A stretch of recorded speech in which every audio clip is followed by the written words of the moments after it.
एक महिला के पॉइंट ऑफ व्यू से कभी भी वो झूठ बोल रही होगी, मैं ये मानती नहीं हूँ। महिलाओं का सम्मान करना मैं बहुत इम्पॉर्टेंट है समझ। दूसरे लोगों का इंटरवेंशन है, मैं इसको लेके ज़रूर कहूँगी कि भाई आप लोग अपनी अपनी फैमिली में ज़रूर झांके। हर एक के फैमिली में कुछ ना कुछ प्रॉब्लम्स तो चलती रहती है। बराबर पटना देख रहे हैं, लगातार आप बनी हुई है, क्या मकसद है पटना आने का? सामने अभी तो फिलहाल थोड़ा सा मेंटेन कर लूँ मैं, ये ठीक है? हाँ ठीक है। अभी तो जेपी यादव शो कंटिन्यू होने जा रहा है और उसका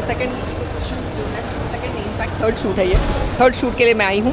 पवन सिंह को लेकर क्या कहिएगा मैम? काफ़ी विवाद चल रहा है, ज्योति सिंह आरोप लगा रही है एक तरफ, पवन सिंह एक तरफ आरोप लगा रहे हैं, सारी चीज़ें देख रहे हैं। मुझे लगता है कि देखिए मियाँ बीवी का झगड़ा है और मैं यही कोशिश करती हूँ और माता रानी से भी प्रे करती हूँ कि उनके बीच के जो डिफरेंसेस है वो मिट जाए। लगता तो नहीं है जिस तरीके से चीज़ें आगे बढ़ रही हैं वो ज़्यादा विवादित ही हो रही हैं, लेकिन मुझे लगता है कि सब लोग जो उसके अगेंस्ट में मज़ा लेते हैं, मुझे लगता है कि पारिवारिक मामला है और उन दोनों को शांति से उसको कैसे मतलब सॉल्व करना है वो उनके ऊपर हमको छोड़ना चाहिए। और ये ऐसी जो चीज़ है प्राइवेसी, उसको ऐसे सरेआम नहीं करना चाहिए। तो मैं सभी से रिक्वेस्ट करूँगी कि जितना शांतिपूर्वक उनको जो डिसीजन लेना है अपने जीवन के बारे में वो उनको लेना चाहिए और वही दोनों के लिए अच्छा है। अगर वो साथ में रहते तो हम सबको बहुत खुशी होगी, क्योंकि जी काफ़ी ज़्यादा सरगर्मी तेज हो गई है और आपके लिए भी चर्चा हो रहा था कि आप जितने दिनों मिली हुई थी सम्राट चौधरी से, मुझे लगता है ये तो आप लोग जो कंट्रोवर्सी जो चल रही है, हर बार मैं आती हूँ और मैं कुछ काम करने की सोचती हूँ, बाढ़ ग्रस्त जब भी कहीं पहुंचती हूँ तो लगता है कि क्या ये उसी दिशा में जा रहा है। तो मैं आप लोगों से यही कहूँगी कि उस दिशा में तो नहीं जा रहा है।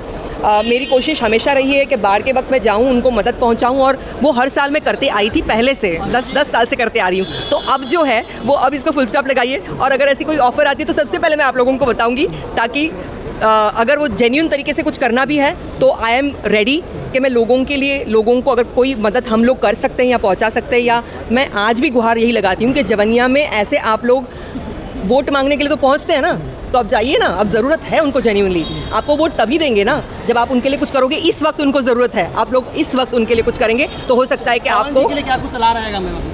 पवन जी को तो मैं यही कहूँगी कि जो घर के मामले हैं वो घर में रहें तो ज़्यादा अच्छा होता है और सबके लिए वो बेटर होता है। लेकिन जो दूसरे लोगों का इंटरवेंशन है, मैं इसको लेके ज़रूर कहूँगी कि भाई आप लोग अपनी अपनी फैमिली में ज़रूर झांके। हर एक के फैमिली में कुछ ना कुछ प्रॉब्लम्स तो चलती रहती है। ये मियाँ बीवी का झगड़ा है, अपना समझा ले, सुलझाए। राजनीति कर रही है, इस पर क्या कुछ कहेंगे? मुझे लगता है देखिए, राजनीति एक इंसान एक लिमिट तक कर सकता है। मैं सबसे पहले प्रायोरिटी ये रखती हूँ कि वो एक औरत है और औरत का सम्मान करना सबके लिए बहुत ज़रूरी है। और अगर ये चीज़ को हम अन्यथा ना लेके उनकी तकलीफ़ को समझने की कोशिश करें तो वो ज़्यादा बेटर रहेगा। लेकिन हाँ, अगर वो सिर्फ पॉलिटिक्स के वजह से कर रही हैं तो वो ठीक नहीं है। लेकिन मैं नहीं सोचती हूँ ऐसा कि वो पॉलिटिक्स के लिए कर रही हूँ। ज्योति सिंह कई आरोप लगा रही है कि बच्चा के लिए दवाई खिलाया जाता था, अबॉर्शन कराया जाता था, आप देख रहे हैं। देखो जेन्युइनली मुझे इसका आइडिया, हाँ पवन सिंह भी एक तरफ कह रहे हैं कि हमारा भी इच्छा करता है कि मेरा बेटा दरवाजा खोले, चाहे मेरी बीवी खोले, चाहे कोई भी, लेकिन उनकी माँ खोलती है, बूढ़ी माँ, चाहे स्टाफ खोलता है। लेकिन ज्योति सिंह का कहना है कि खुद दवाई खिलाते थे। देखिए, मुझे इसका अंदाज़ा नहीं है कि इसमें कितनी सत्यता है, तो इस पर कोई कमेंट करना मेरे लिए बड़ा डिफ़िकल्ट होगा जब तक मैं सच्चाई ना जानूं। ये बड़ा घोर अपराध होगा अगर इस तरीके की कोई भी घृण कृत्य को कोई मर्द करता है। तो मुझे लगता है कि बहुत बड़ा आरोप है और इसकी सच्चाई जाननी बहुत ज़रूरी है। तो बात की तह तक पहुँचेंगे तभी इसकी सत्यता पता चलेगी और मुझे लगता है कि सत्यता जाने बगैर कोई भी चीज़ का रिएक्शन देना ठीक नहीं होगा। एज अ महिला मैंने कहा कि एक महिला के पॉइंट ऑफ व्यू से कभी भी वो झूठ बोल रही होगी, मैं ये मानती नहीं हूँ। महिलाओं का सम्मान करना मैं बहुत इम्पॉर्टेंट है समझती हूँ और इस चीज़ को मैं दिल से फील करती हूँ। तो मुझे उस पॉइंट ऑफ व्यू से मैं महिला सशक्तिकरण पर इतना बड़ा काम कर रही हूँ, सेल्फ डिफेंस को लेके काम कर रही हूँ, रेप विक्टिम्स के ऊपर जो एक कृत्य होता है लेकिन उसके बाद में आप उसको दर्ज कराने जाते हैं। तो मैं सरकार से गुहार भी लगा रही हूँ कि सेल्फ डिफेंस जैसी टेक्निक्स को हम अपना के उनको स्कूल के एजुकेशन सिस्टम में लाए। तो जब मैं ये बातों को रखती हूँ तो 100% मैं एक स्ट्रॉन्ग फेमिनिस्ट हूँ और महिला के हमेशा साथ में रह के उनके अधिकारों के लिए, वो मेरे पिक्चरों में हो या मेरे हर रोज़ के व्यवहार में हो, ये बहुत लोगों को स्ट्रांगली दिखाई देता है कि मैं कितनी स्ट्रांग फेमिनिस्ट हूँ। तो मुझे लगता है कि 100% मैं ऐसे इंसान का साथ ज़रूर दूंगी जहाँ पर उनको मेरी ज़रूरत है। लेकिन मैं अभी फ़िलहाल इस बात पर टीका टिप्पणी नहीं कर सकती हूँ कि कौन सही है कौन गलत है, बात की सत्यता जाने बगैर। अब ये काम तो जिस डिपार्टमेंट का है उनको ये पता करना होगा, और मुझे लगता है इसका पता लगना बहुत ज़रूरी है ताकि सत्य पता चले। आप ज्योति सिंह से बात करने की कोशिश की? मैंने ज्योति जी से मेरी हमेशा बातचीत तब रही है जब वो इलेक्शन पॉइंट ऑफ व्यू हम काराकाट में मिलते थे। उसके बाद में ज्योति जी का पर्सनल नंबर ना मेरे पास है, ना ज्योति जी से मेरी पर्सनली कोई बातचीत हुई है, ना ही मेरी पवन जी से बहुत रेगुलरली कोई बातचीत होती है।